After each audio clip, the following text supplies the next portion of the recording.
projek mencantikkan depan gudang. Korang tahu tak, punca sebenar Bos Ijan buat depan ni jadi kemas. Dia gini geng, dia asalnya dia semak samun macam tu tau. Lepas tu rajin sumbat sebab banyak sangat rumput dengan sampah. Sumbat betul ada ular. Oi, seram. Dah diracun, sama lagi. Sebab parit dia terlalu kecil dan tak ada air. Ya Allah, bosor ni ikan. Ui. Ya, bosor ni ikan. Belum letak ikan lagi dah ada banyak ikan. Rezeki Allah. Sebelum ni tak ada. Air dia geng, cetek sebenarnya. Cetek tu maksudnya air tak ada, lumpur, dia macam busuk. Korang tahu kan kalau parit macam bertendang, jin bertendang macam mana? Bila parit jin bertendang tu, dia macam gantung busuk, dia ada binatang-binatang semut.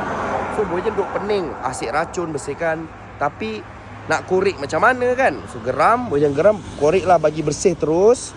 Biasalah, asalnya mula nak korek je bagi bersih, ratakan depan biar dapat kemas lah. Lama-lama macam lebih baik asyik kalau nanti pun rumput naik juga, betul? So Boy Jan buat keputusan, Boy Jan modal untuk letak rumput yang memang rumput ni cantik, rumput kapet. Letak rumput kapet supaya nanti kalau Boy Jan tak kat sini pun tempat ni cantik je, depan kampung ni cantik je, bersih. So Boy Jan modal sikit. Mula-mula tu lah nak buat macam sikit-sikit.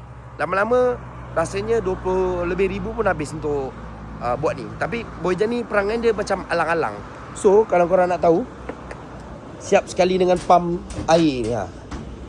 Pam air ni pun dibeli untuk memudahkan air biar mengalir bersih.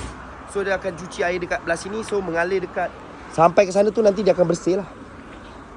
So ni sistem peparitannya kalau Boy Jan. Tapi Boy Jan ada video asal gambar semua. Macam tu geng. Ada yang belah sana tu nampak. Dia air, senang kata air parit bertendang. So kalau macam ni nanti dia lebih kemas. Paritnya kecil, lepas tu tanah dekat sini dia rajin runtuh.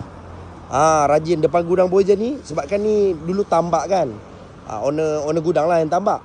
Lepas tu dia runtuh. Lepas tu lah tim Bos Ijan buat terus. Dia ada tak runtuh lagi. So kalau runtuh dia tersumbat dekat sini. Itulah ceritanya sebenarnya. Punca Boy Jan buat untuk kolam. Kira parit lah. Alang-alang bila dah cantik boleh lah ikan terus.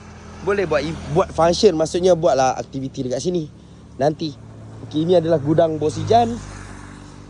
Nak cantikkan sikit tempat geng supaya nampak kemas depan kampung Baik Musafar ni.